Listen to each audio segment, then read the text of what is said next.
everyone. In today's tutorial, we're going to be adding water to our forest scene, and we're going to be working on a stream shader. So basically, we're going to take the level from looking like this to looking like this. And first, I want to go over the process of adding the water geometry to the level, and then we'll talk about how we created the stream shader, because it's what makes everything look really beautiful. So I'm going to select the water plane, and you can see what I've got here is just a large flat plane that I've applied the stream shader to, and I've added it to the level. So these planes come from, so I'm just going to bring up my content browser here, and I'm going to go to starter content and scroll down to shapes, and there's this object called shape plane. So if I grab that and drag it into my level, you can see that I just have this flat plane. And if I add my stream shader to it, that's what creates the appearance of the water.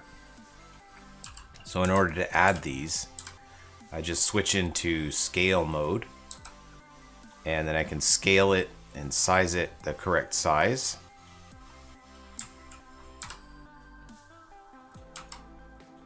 And I'll just rotate it, scale it. Then I can place it into the level in the right location. And this is going to become my water. So this is what I did for my creek. And I added these planes to every little tier of my creek all along the way, all the way up to the top. So you can see I have this folder called water, and then I've got shape planes 1 through 16. And this is number 16 up here at the top. And then I just have all of these tiers cascading down my whole creek with the creek shader applied to them. So I just took some time and I went through and I added these planes to the whole level. Now, one thing that you might notice is that wherever I had a tier step down in my creek, there's this little gap here.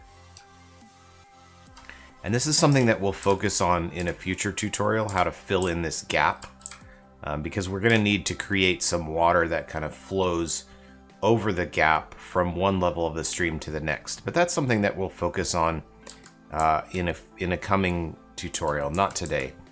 But you can see that my stream is pretty much flat as it flows down, and then there's just kind of like these stair-step gaps as it goes from one plane to the next. Now, one of the things that I did is, and I'm just going to delete this extra plane here that I added to show you. One of the things that I did is I scaled these planes to be just the right size. I don't know if you can see this very well, but the plane kind of ends right here, and on this side it ends over here. So I have these zones that are kind of a transition between the ground and the water. And, oh, just a second, I need to turn off my foliage. So I come down here under show, I can come down here to editor foliage types and then pick hide all, and it will turn off the foliage. So now I can just see the landscape without all the foliage getting in the way. But this makes it a little more obvious. You can see I have this transition zone between the land and the water. And I've painted the terrain in this area to kind of have a noisy transition. So some terrain is a little bit higher than the water, and some terrain is just a little bit lower than the water. And this makes a really nice blend. So I have this area that's kind of muddy and boggy at the edges, where the water can kind of mingle with the ground. And that's something that I added to just kind of spice things up and make it look and feel a little bit more natural. Alright, so you can see that I've got this plane selected, and I have an instance of my water stream shader applied. Well, let's come down here. I'm going to come down to my world folder, materials, and I have a bunch of different instances applied. Each of these tiers has its own instance, so I can tweak the depth and the color and those kinds of things, each tier independently. I haven't done a whole lot of that, but I wanted to give myself the option. So here's the stream material itself, and then I created all these instances and applied a different instance to each of the tiers. Okay, so now I'm going to open up my stream shader, and we're going to take a look at that. Now this is a fairly complex shader, but luckily I've already gone over some of the parts of it in previous tutorials. So I'll put links to these in the description down below, and also possibly in a little card up above.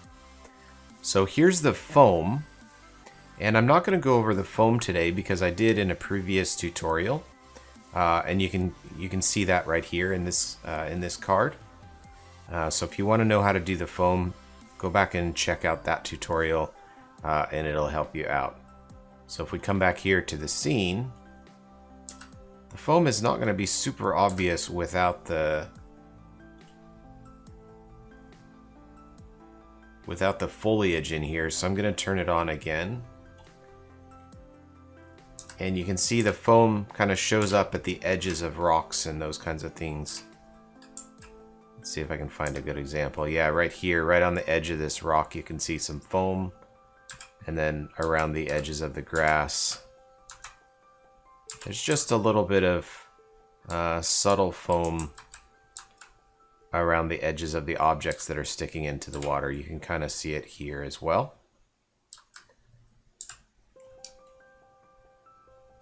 And here around the rock.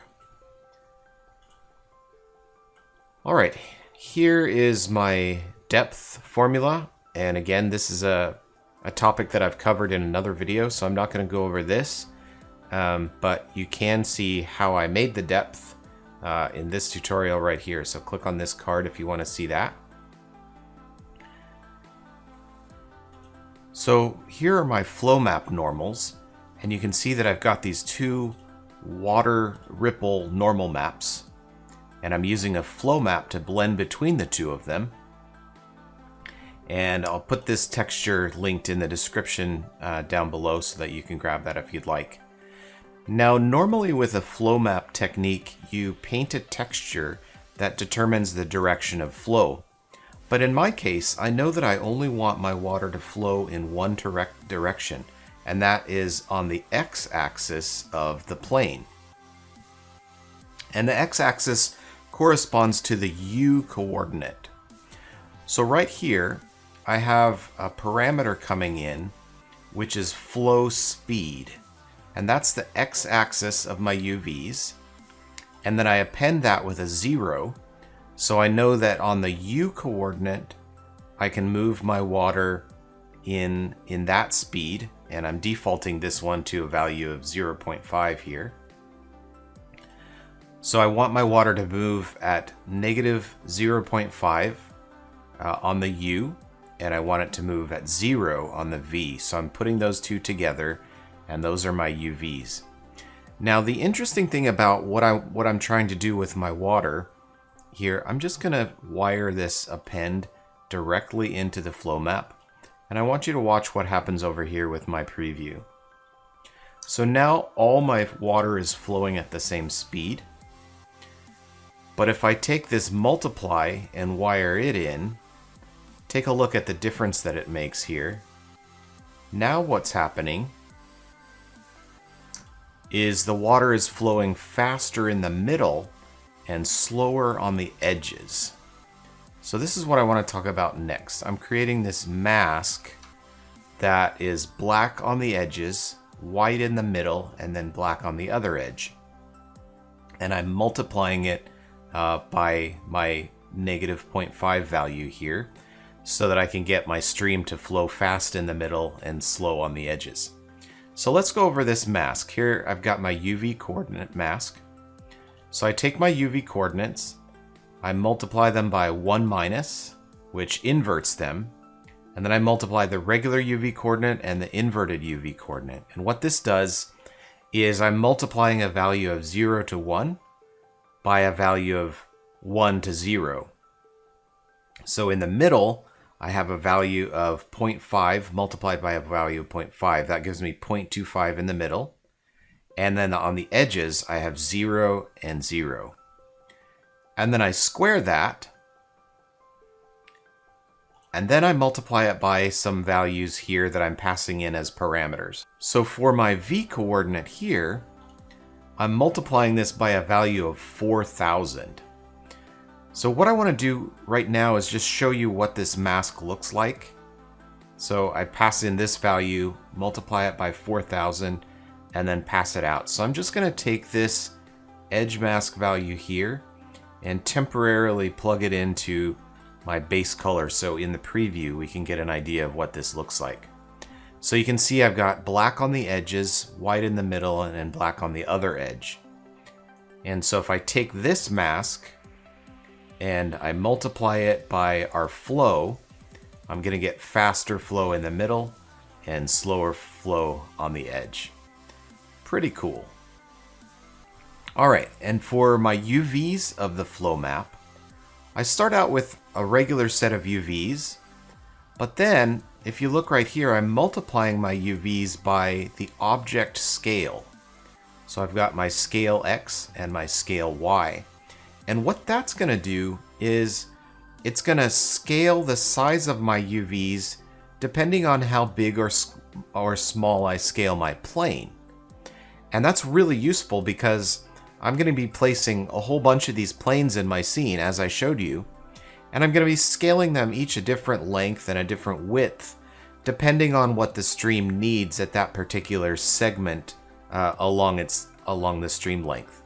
So I need to set up these values and then multiply them by the X and the Y scale so that the projection of my normal map sample here using these UVs will scale proportional to the amount that I scale the plane. If I don't do this object scale multiply, I'm going to end up with ripples that are bigger or smaller depending on the plane size, and that's just not going to work. Okay, the other thing that I'm doing is I'm kind of killing two birds with one stone here with my UV chord mask. So not only am I making a mask that makes the water flow faster in the middle, but I'm also making a mask that fades out the opacity of my water on both ends. So I know that I'm going to have an end here that is open and another end on the other side that's possibly open. So I've created this mask to fade those out. So if I take this R value here and I pass that into the base color, I can show you what that looks like.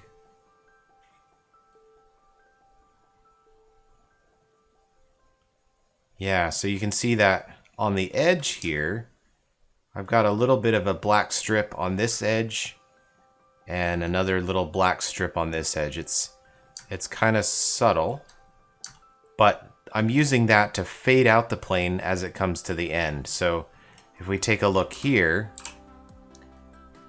I don't know if you can actually see that on this end. Let's go to the other end and take a look at it. There, you can see that on the edge of the plane, the water fades right out. And so in this exposed parameter, I have edge width mask to define the brightness of the flow map for the edges and the middle. And then I have this length edge mask, which is for the front and the back. So I'm creating these masks. And then for this mask, which is determining the speed, I multiply that by my flow speed and pass it into my flow map. And for this mask, which is controlling the opacity, I come over here and I multiply that with my depth fade. All right, let's come up to this part of the shader and I'll show you what I'm doing with color. So we already talked a little bit about depth, and based on the depth, I'm blending between the shallow color and the deep color. So this is my depth value, and it's coming in, and I'm blending between those two colors. And then on top of that color, I'm adding in the color that comes from my foam, which is white. So regardless of the depth, I add in my foam color here. And then I have a Boolean switch parameter. And what this does is it allows me to turn the foam on and off. So if my switch parameter is false, I'm just going directly from color. But if my switch parameter is true, I'm going from color with the foam added in. And the same thing for opacity. If my foam value is true, I'm taking the depth and adding the foam to it right here. But if it's false, I'm just taking pure depth to determine my opacity. So here's my opacity, and I've got my depth plus my foam color, and then I'm multiplying that by my edge map. So this depth fade node allows me to fade out the edges where the water is meeting the shore or running into other obstacles that are poking out of it. And one thing that I might want to show you here is that I've got my depth fade node set to opacity default of 1 and fade distance default of 30, which just kind of cleans up the edges of the water. And you can see that I'm also multiplying my depth fade value by the R mask here, which is what fades out the water on the front and back edge. Okay, you can see for a specular value, I have it set to 0.3. Now, most objects in the world have a specular value of around 0.5, but in the case of water, it's closer to 0.3, so I've kind of darkened down the reflections a little bit. Now, that's kind of counterintuitive. Normally, you'd look at water and think, wow, this is a really reflective substance. Well, that's only true because water is perfectly flat. That doesn't necessarily mean it's more reflective. And in fact, if you look up the reflection properties of water, you'll find that it's slightly less reflective than most surfaces. True story. Okay, and then for refraction, we have the refractive index that we calculated for water, which is 0.75. And a value of 1 for refraction is like no refraction. So we turn off refraction on our edges and also multiplied by the lateral value. So there's less refraction both on the front and back edge and also on the sides where our water is shallower. And so we use that value to blend between 1 and 0.75. Okay, so there you have it. There is our complete water shader. I know that it looks really complex, but I actually already broke down quite a bit of it in previous tutorials. The depth part is kind of complicated. The foam part is kind of complicated, but you can go back and watch those other videos and see how those things worked. Mostly I just wanted to show you the parts that I'm doing that are new. So we also already talked about flow maps, but instead of using a texture for flow mapping, we're just telling the flow to go in the X direction of the plane, and then multiplying it by if we're in the middle of the plane or on the edges. So that's pretty much the new part of what I'm doing here. Okay, I'm going to create an instance of this, or rather open one of the instances of it, and we're going to go through the parameters that I created so I can show you how they affect the water. So let's come over here to a good water plane, and I'll open up the instance of it. Just kind of pull it off here and let it float on top. Here are the parameters of this instance material. And we're just going to kind of go through them a little at a time, and I'll show you what they do. So obviously the deep color and the shallow color influence what the color of the water looks like. So if I change this, you can see I can make the water blue or green or red. And then I have this value that controls depth. So I have it set to a default of 60 centimeters, which means that it's going to be opaque at that depth. So if I set this to something like 2, you can see that the water becomes opaque quite a bit earlier. But if I set it to like 2000, for example, it's almost completely transparent. So that just kind of depends on the look that you're going for. Here I have depth fall off, which is a power value that controls the depth curve. So you can see if I adjust that, I get a steeper or a shallower fall off. And we'll leave those at the default. Here I have enable foam.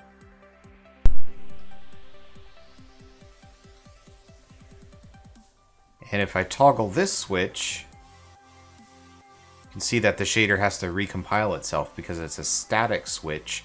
But turning the foam off, if you know that foam's not really going to do anything for you, you can leave that off, and it does make the shader just a little bit cheaper to leave the foam off.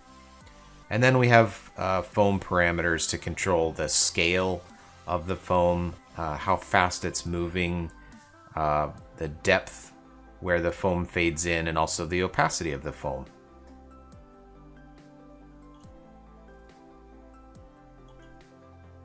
And then finally I have controls here to control the UV coordinates. So this value, the ripple scale, controls how large the ripples are on the surface. So the higher this value is, the smaller the ripples are going to be. And if I make this value small, you can see that I've got really large ripples now.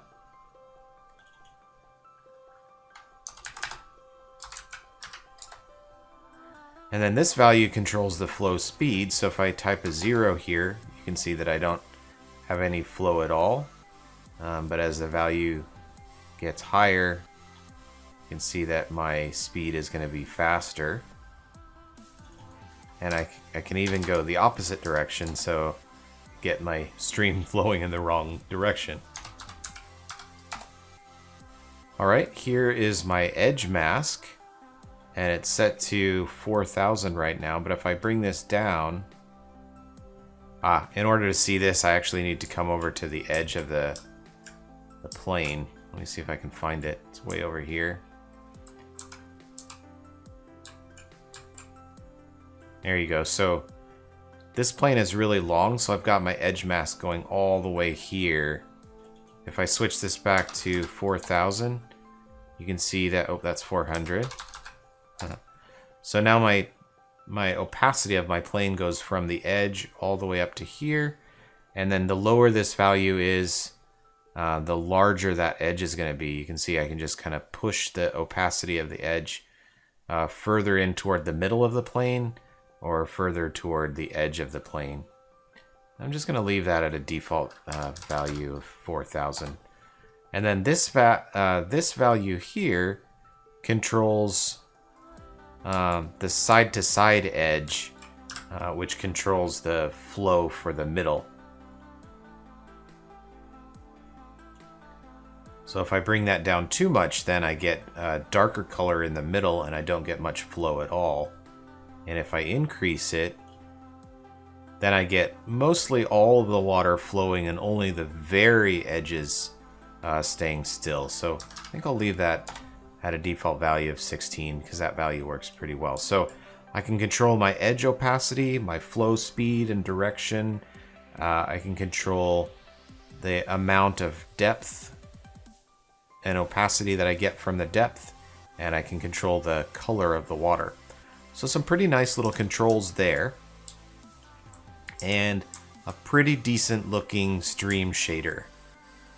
Alright, so in future tutorials, let me show you an example of something that I've been working on for the future.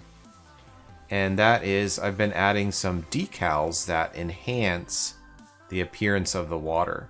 I have one decal here that creates caustic patterns. Let me see if I can, there we go. This decal creates caustic patterns, and this other decal creates wetness. So if you look at the log here, where it's near the water, it's gotten wet. Same thing with this rock. And you can see here's my decal, and as I push it under the water, so now everything's dry, but then as I raise it up, I'm making things get wet.